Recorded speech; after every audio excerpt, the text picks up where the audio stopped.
What's up everybody, my name is Dreamer and in this video I wanted to show you 5 techniques that I use to make my drums slap as hard as possible. So I just created this mini project right here. I just have a standard melody loop that I found from a sample pack and then some drums. All of these drums and effects that I'm using are free, so you can recreate this without spending any money. So yeah, this is how it sounds.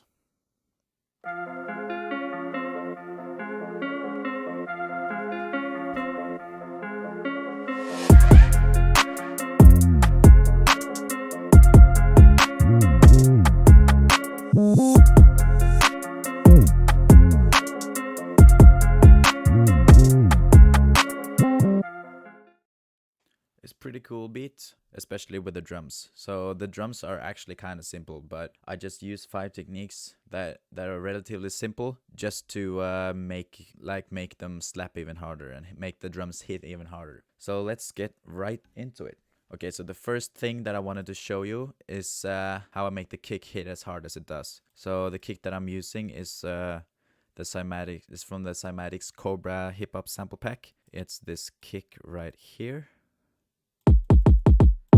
And just with a little bit of effects that I will come back to, it sounds like this.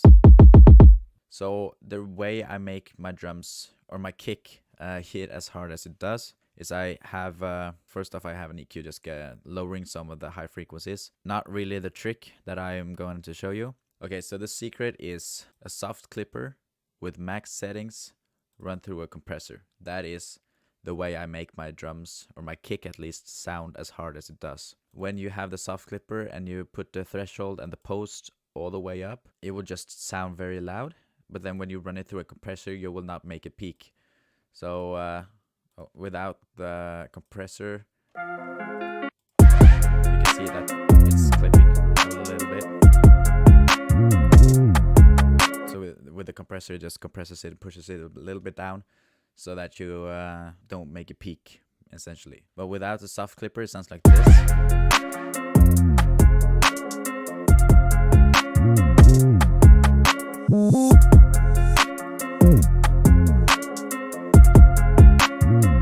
You hear how much of a difference it actually makes.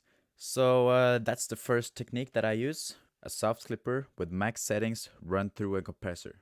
That is my first secret. My next secret comes more into sound selection and what you want to use. So this is for the clap and a snare and a rim shot snare. So my secret here is the combination between a clap and a snare, because I see so many beats that people produce that are really good, but they only use only one snare that's going through the entire track, and then for another beat I see that they're only using one clap. If I did this just using a clap, it would sound like this. And while that doesn't sound bad, it doesn't give the contrast that when you put like a rim shot snare, for example, as that filler sound. So when you have a clap and a snare, it goes between those two, especially a rim shot snare and a clap, like a trap clap. You get like a big contrast in the sounds. Like a clap is very wide and open and has a long kind of delay, while a rim shot snare is very short and straight to the point and very aggressive. So yeah, that's a trick that I use, to use both a clap and a rim shot snare. Okay, so the next tip I want to show you has to do with hi-hats, and this is the hi-hat pattern. It goes like this.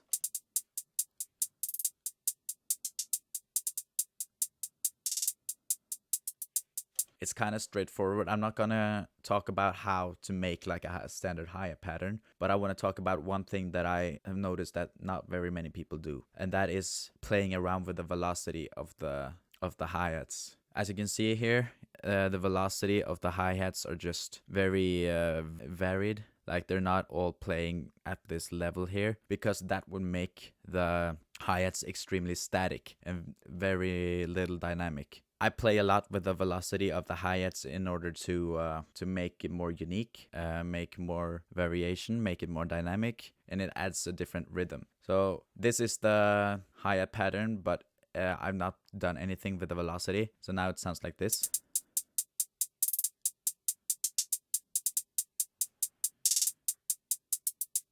In contrast to this.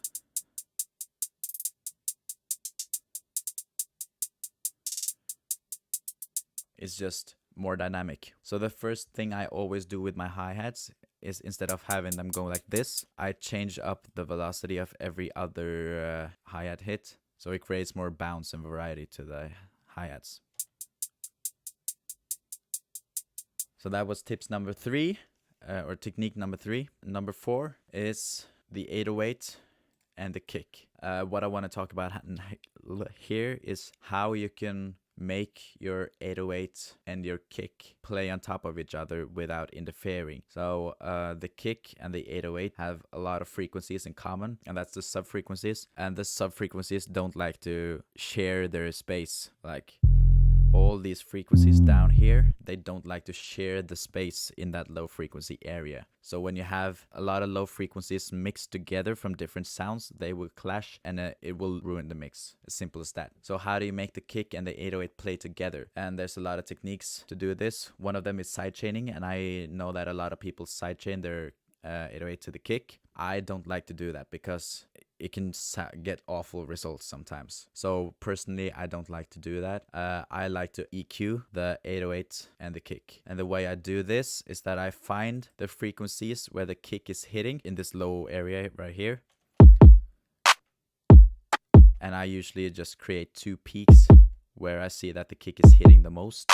Like you can see, like the places here. And then I boost them a little bit with just a standard EQ, and then I go to the 808 and I find those exact frequencies. As you can see, this is at 50 hertz and this is at 81 hertz, and then I find those frequencies, 50 hertz and 81 hertz, and I reduce those frequencies in the 808. And what this does is that the frequencies from the 808 will not be as hard in those exact areas where the kick is hitting, which means that the kick will get more room in that low area and it will hit harder, so it doesn't drown in the 808 essentially. Yeah, the good thing about this technique is that you don't have to sidechain and you don't have to like cut away a certain part of the 808, so the 808 and kick can play together at all times. Okay, so the final technique that I use, I wouldn't call it a technique, maybe more of a tip, and that is to use effects. I see so few people that have banging beats, but they're not using effects, and it makes the drums hit so weaker. Using effects will just make your drums hit a lot harder because you're building tension and you're building anticipation for something to happen, and then when the drums are dropping, it just hits so much harder. So I'm gonna play this without the effects and then you'll hear the difference.